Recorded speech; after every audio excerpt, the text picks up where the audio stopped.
మీ పిల్లలు ఇంటర్మీడియట్ మరియు ఎంసెట్ చదువుతూ సబ్జెక్ట్స్లో కన్ఫ్యూజ్ అవుతున్నారా? కాన్ఫిడెన్స్ లెవెల్ తక్కువగా ఉందా?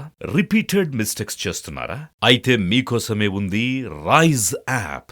1 lakh question bank, performance analysis, online classes by experts, ఇంకా మరెన్నో ఫీచర్స్ తో మీ ముందుకొచ్చింది rise the perfect guide. Description లో ఉన్న లింకును ఉపయోగించి సబ్స్క్రైబ్ అవ్వండి. నారా లోకేష్తో ఆ ఇద్దరు మాజీ మంత్రులు సీక్రెట్గా భేటీ అయ్యారా? వారి ప్రతిపాదనకు నారా లోకేష్ నో చెప్పారా అంటే అవుననే సమాధానం ఇస్తున్నారు కొంతమంది రాజకీయ విశ్లేషకులు. ఇక ఇదే అంశానికి సంబంధించి మనతో మాట్లాడేందుకు ప్రముఖ సీనియర్ జర్నలిస్ట్ దుర్గాకుమార్ గారు మనతో ఉన్నారు. ఆయనతో మాట్లాడదు.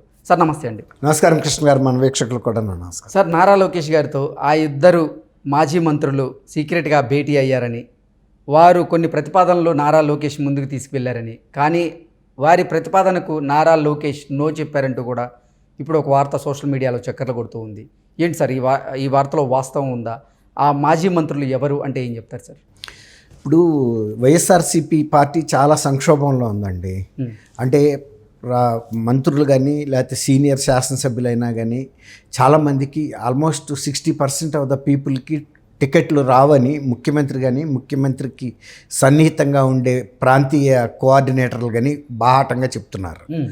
దాంతో ప్రతి వాళ్ళు కంగారు పడుతున్నారు. ఎవరికి వాళ్ళు ఇప్పుడు బాలినేని శ్రీనివాసరెడ్డి గారు కూడా నాకు సీట్ రాదని కంగారు పడిన వ్యక్తుల్లో ఉన్నాడంటే, ముఖ్యమంత్రి గారికి స్వయంగా బంధువు అయ్యి ఆయనకి మంచి రిప్యుటేషన్ ఉండి, అంటే ఎవరికే సెక్యూరిటీ ఫీల్ అవుతున్నారు. అందరూ అభద్రతా భావంతో ఉన్నారు. ఈ అభద్రతా భావంతో ఉన్న పరిస్థితుల్లో ఎవరికి వాళ్ళు మాకు రాదు అనేటప్పుడు ఎవరు కూడా రాజకీయ జీవితాన్ని అర్ధంతరంగా ముగించుకోరు కదండి. ఇప్పుడు ముఖ్యమంత్రి గారు 30 ఏళ్ల పాటు నేను అధికారంలో కొనసాగుతానని చెప్పాడు చీఫ్ మినిస్టర్ అయిన రోజు. ఇప్పుడు ఇంచుమించుగా చాలామంది శాసనసభ్యులు కూడా అదే వయస్కులు ఉన్నారు. వాళ్ళు కూడా ఒక 20 ఏళ్ల పాటు 30 ఏళ్ల పాటు రాజకీయ జీవితంలో ఉండాలనే కదా వచ్చారు. ఖర్చు పెట్టుకున్నారు, వాళ్ళకు వాళ్ళు ఎస్టాబ్లిష్ అయ్యారు నియోజకవర్గాల్లో. పోనీ ఆ ఖర్చు పెట్టిన డబ్బులు ఏమైనా వచ్చినాయా అంటే పూర్తిగా వచ్చే పరిస్థితి లేదు. ఎందుకంటే శాసనసభ్యులు మంత్రులకి అందేటంతగా సిస్టమ్ అక్కడ లేదు. అది మొత్తం కేంద్రీకృతం అయ్యింది. ఆర్కే గారు కూడా పొద్దున అదే కమెంట్ చేశారు. అవును, నేను నియోజకవర్గాన్ని నా సొంత డబ్బులతో నేను అభివృద్ధి చేయాలని ట్రై చేశాను, నా వల్ల కాలేదు. అప్పటికి నేను నా పర్సనల్ మనీ కూడా నేను వెచ్చించాను. ప్రభుత్వం నుంచి 1200 కోట్లు నాకు ఇస్తా అన్నారు నియోజకవర్గ అభివృద్ధికి, కానీ 120 కోట్లు మాత్రమే కేటాయించారు నాకు. నేను సీఎంఓ ఆఫీసుల చుట్టూ తిరిగినప్పటికీ కూడా నాకు ఫలితం రాలేదు అంటూ చెప్పుకొచ్చారు. అంటే అధికార పార్టీలో ఉన్న ఒక ఎమ్మెల్యేకి కూడా వారు నిధులు కేటాయించట్లేదు, నిధులు రిలీజ్ చేయట్లేదు అంటే దాన్ని అసలు ఎలా చూడొచ్చు? అధికార పార్టీ ఎమ్మెల్యే కాదైనా, అధికార పార్టీ ఎమ్మెల్యే కాకుండా తెలుగుదేశం మీద ఇష్టం అంటే అనేక రకమైన కేసులు వేసి, చంద్రబాబు నాయుడు గారు వ్యక్తిగతమైన కేసులు వేసి, తను రాజశేఖర రెడ్డి గారి టైం నుంచి పార్టీకి విశ్వాసపాత్రుడిగా ఉండి, వీళ్ళ కుటుంబానికి మరింత విశ్వాసపాత్రుడిగా ఉండి, సొంత ముఖ్యమంత్రి గారి నివాసం కూడా ఆ నియోజకవర్గంలో ఉంది, రాజధాని కూడా ఆ నియోజకవర్గంలో ఉంది. ఆ నియోజకవర్గంలో కూడా ఆయన 175 కోట్ల రూపాయలు నేను నా నియోజకవర్గంలో ఖర్చు పెట్టినప్పుడు నేను కాంట్రాక్టర్ల దగ్గర నుంచి ఏమీ ఆశించకుండా నేను పనులు చేయించాను. అంటే సామాన్యంగా ఎమ్మెల్యేస్ వాళ్ళ పర్సంటేజ్ వాళ్ళు తీసుకుంటారండి. అట్లాగే మినిస్టర్స్ కానీ లేకపోతే చీఫ్ మినిస్టర్ ఏ లెవెల్లో వెళ్ళిపోతుంది అఫీషియల్స్కి కానీ. ఇప్పుడు తను చెప్తుంది ఏంటంటే, నేను మాత్రం అట్లా తీసుకోలేదు, ఆ డబ్బులు కూడా నాకు వచ్చే కమిషన్ కూడా నియోజకవర్గం దానికే ఉపయోగించాను, అయినా కూడా ఇవాళ నాకు ఈ పరిస్థితి ఎదురైంది. పార్టీలో ముఖ్యంగా ఎవరైతే తెలుగుదేశం ముఖ్య నాయకులు పోటీ చేస్తున్న నియోజకవర్గాల్లో ఉన్న వైఎస్ఆర్సీపీ లీడర్లను కూడా పార్టీ బలపరచట్లేదు, ప్రోత్సహించట్లేదు అనేది ఆయన ఆరోపణ, బాధ. అంటే కనీసం మేము అంత పెద్ద నాయకుల్ని ఢీకొనాలంటే ఇప్పుడు ఆయన లొకేషన్ ఢీకొని ఓడించాడు. ఇప్పుడు మళ్ళీ కూడా ఢీకొనాల్సిన పరిస్థితి ఉంది. ఇప్పుడు ఆయన చెబుతున్న పరిస్థితి ఏంటంటే, నేను నెక్స్ట్ టైం లొకేషన్ని ఢీకొనే పరిస్థితి వీళ్ళు కల్పించట్లేదు, అంతర్గతంగా నాకు ప్రోత్సాహం లేదు, నియోజకవర్గంలో కార్యకర్తల్ని మాకు బలం పరిచేటట్టుగా వీళ్ళు ప్రవర్తించట్లేదు అని 4 నియోజకవర్గాలు ప్రస్తావించాడు ఆయన. కుప్పంలో, మంగళగిరి, గాజువాక, భీమవరం, అంటే పవన్ కళ్యాణ్ గారు కూడా పోటీ చేస్తున్న నియోజకవర్గం. ఆయన బాధ ఏంటంటే, మేము ఇంత ప్రముఖమైన ప్రత్యర్థులను ఎదుర్కొనే నియోజకవర్గాల్లో కూడా పార్టీ పరంగా మాకు సపోర్ట్ లేకపోతే మేము ఎలా బలపడగలుగుతాము, ఎలా చేయగలుగుతాము అనేది. అంటే వైఎస్ఆర్సీపీ నుంచి ఆ సపోర్ట్ లేకే ఆ ఇద్దరు మాజీ మంత్రులు కూడా నారా లోకేష్తో సీక్రెట్గా భేటీ అయ్యారా? వారి ప్రతిపాదనను వాళ్ళ ముందుంచారా? దానికి లోకేష్ గారు నో చెప్పారా అంటే ఏం చెప్తారు సార్? ఇప్పుడు ఆ ఇద్దరు ఆ ముగ్గురే కాదండి, ఇప్పుడు దాదాపు 82 మంది దాకా ఎమ్మెల్యేలు తిరుగుబాటు చేస్తున్నారు కదా. అందులో మంత్రులు కూడా ఉంటారు, మినిస్టర్స్ ఏమి ఎక్సెప్షన్ కాదు ఇక్కడ. ఇప్పుడు విడుదల రజని మంత్రే కదా, ఆమెకి మళ్ళీ నియోజకవర్గం మార్చారు, అక్కడ ప్రతిఘటన వచ్చింది. రోజా గారికి కూడా ప్రతిఘటన వచ్చింది. అంబటి రాంబాబు మంత్రే కదా, ఆయనకి సత్తెనపల్లిలో వ్యతిరేకత వచ్చింది. అట్లా ఎక్కడ కూడా మాకు పెట్టొద్దు అనే వ్యతిరేకత వచ్చినప్పుడు మంత్రులైనా వేరే, ఇప్పుడు మనకి ఇక్కడ వర్షం వచ్చి ఒక ఇంటికి వెళ్ళామండి, అక్కడ నుంచోడానికి స్థానం లేదు, పక్క వసారులోకి చూస్తాం కదా ఎవడమైనా. ఓకే, ఇది కూడా అదే పరిస్థితి. ఇప్పుడు వాళ్ళకి అక్కడ స్థానం దొరకటం లేదు, అట్లని రాజకీయంగా సన్యాసం పుచ్చుకుని వెళ్ళిపోవటానికి సిద్ధంగా లేరు. కమండలమును పులిశర్మం పట్టుకుని వాళ్ళు రాజకీయాల్లో ఉండాలి. ఏదో రాజకీయ పార్టీ టిక్కెట్, ఏ టిక్కెట్ అయినా పర్వాలేదు, ఏ పార్టీ అయినా పర్వాలేదు, నిన్నటి వరకు బూతులు తిట్టిన పార్టీ అయినా పర్వాలేదు, దానికేమి అభ్యంతరం లేదు.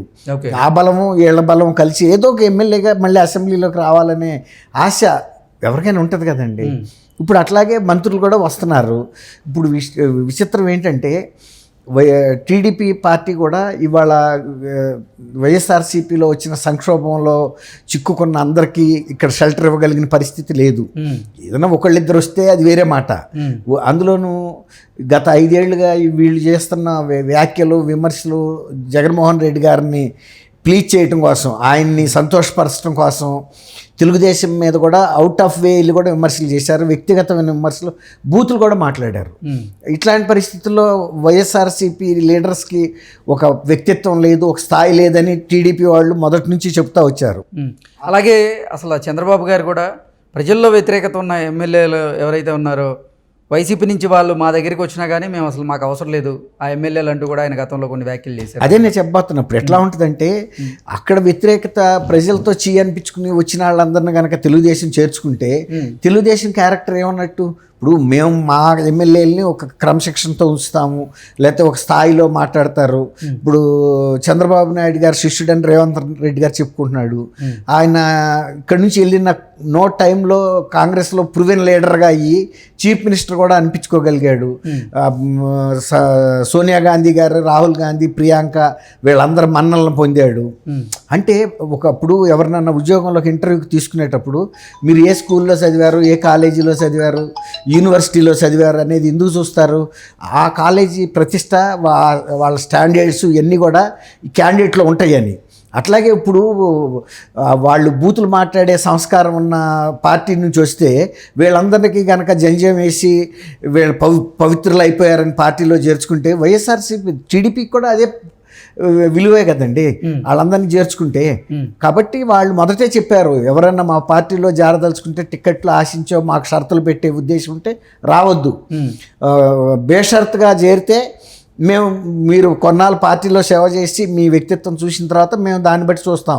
అంతేగాని గతంలో ఏంటంటే సిట్టింగ్ ఎమ్మెల్యేస్కి ఒక స్థాయి ఉండేది, బేరసారాలు చేసుకునేవాళ్ళు. మరి నాకు ఆ సీట్ ఇస్తారా, ఇది ఇస్తారా, మినిస్ట్రీ ఇస్తారా, ఇలా చైర్మన్షిప్ ఇస్తారా అని. ఇవాళ వైఎస్ఆర్సీపీ ఎమ్మెల్యేస్కి బార్గెనింగ్ కెపాసిటీ లేదు. ఎందుకంటే ఇది మునిగిపోతున్న ఓళ్ళలోంచి బయటకు వచ్చినాడు ఏ చెక్క పట్టుకున్నా ఎక్కాల్సిందే. అంతేగాని నాకు సింహాసనం రావాలంటే దొరకదు. ప్రాణభయంతో బయటకు వచ్చావు, నువ్వు ఎట్టగొట్ట ఒడ్డుకు చేరాలి. అందుకని టీడీపీ కూడా బార్లా తీట్ల తలుపులు బేషరతుగా వచ్చే వాళ్ళని అదిలో మీరు అన్నట్టు కొంత స్క్రీనింగ్ చేసి ప్రజా వ్యతిరేకత లేదనుకుంటే చేర్చుకుంటారు, బాగా ప్రజా వ్యతిరేకత ఉందనుకుంటే అసలు వద్దనే చెప్పేస్తారు. అందుకే నారా లోకేష్ గారు నో చెప్పి ఉండొచ్చు. అంతే, ఇప్పుడు విన్నింగ్ ఛాన్సెస్ టీడీపీకి బాగా ఉన్నాయి. ఈ పొజిషన్ వాళ్ళు చెడగొట్టుకోలేరు కదా ఎవరిని పడితే వాళ్ళని చేర్చుకుని. వీళ్ళు కూడా అదే తానులో గొడ్డు అంటారు వీళ్ళని. అందుకని మీరు అన్నట్టు ఎవరు ఎంత సీనియర్ మినిస్టర్ చేరినా కూడా ఇప్పుడు కాదు ఇంకా 2 నెలల తర్వాత కూడా లోకేష్ గారు అదే మాట చెప్తాడు. ఆయన మొదటి నుంచి అదే చెప్తున్నాడు. Okay sir, thank you so much. Thank you Krishna గారు. వీక్షకులు కూడా నమస్కారం.